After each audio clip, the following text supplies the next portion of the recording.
Assalamualaikum warahmatullahi wabarakatuh. Hello guys, how are you today? I hope you are always fine, happy wherever you are.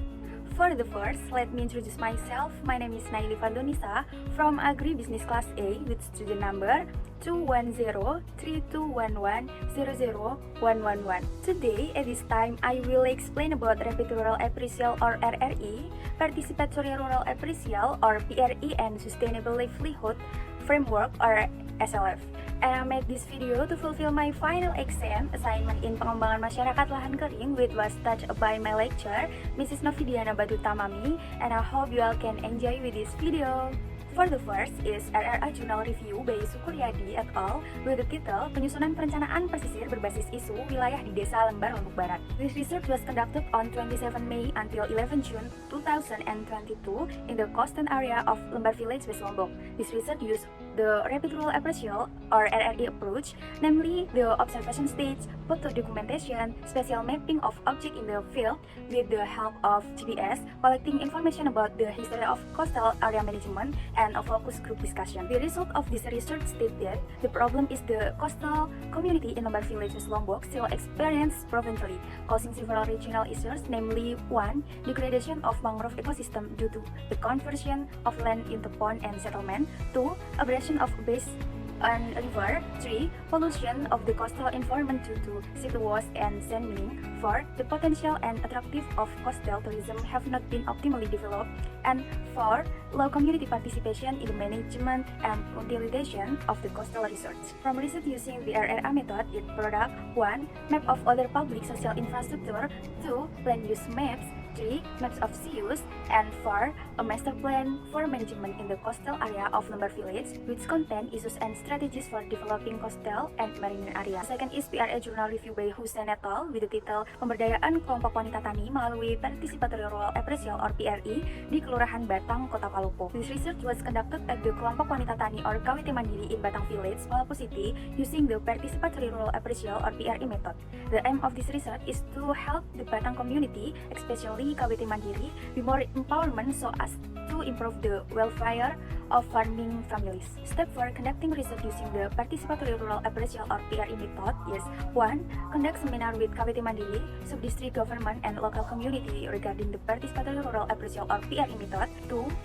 Carry out problem mapping with focus group discussion or FGD. The problem is the lack of capital assistance from the government and not receiving proper order about cultivation. 3. Carrying out problem solving with focus group discussion attended by the Planation Agriculture and Planation Service to provide counseling to KWT Mandiri member regarding a more efficient and efficient farming process. The third is SLF Journal Review by Rosaliza et al. With the title Kerentanan Infrastruktur dan Mata Pencarian Perempuan Aktif. Using the Sustainable Livelihood Framework pattern, it can be seen that there are factors that influence women's livelihood in the contents of vulnerability, namely 1.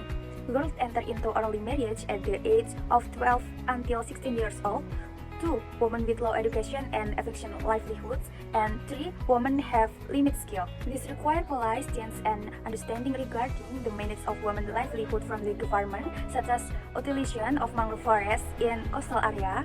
Recommendation for women's livelihood can be training in making mangrove syrup. The result of the Sustainable Livelihood Framework can have impact in the form of 1. Greater income, 2. Improve well-being in the household, 3. Helping the husband income during the non-fishing season as an eye for sustainable livelihood with entrepreneurship, and 4. The natural ecosystem of mangrove forest can be maintained.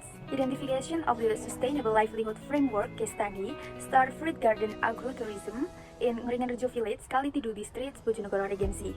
The result of the observation with the RRA method are vulnerability that occurred in the village of Ngeringanrejo. As for existing sustainable livelihood, there are several factors that affect livelihood. 1. Natural disaster is frequent floods. 2. Economic crisis such as people with have low education and profession as farmers in the field. The strategy of living is to make the agrotourism Star Fruit Garden ongoingly. The production of such agriculture is done in order to generate income other.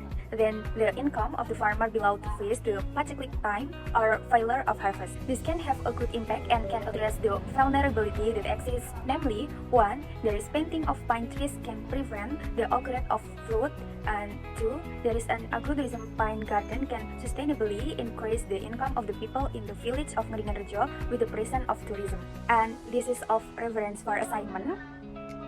Okay guys, I think that's enough from me, and I hope this video can bring positive energy, positive theme for your life, and I'm sorry if there are mistakes from this video. Thank you, stay safe and keep healthy. Wassalamualaikum warahmatullahi wabarakatuh. See you.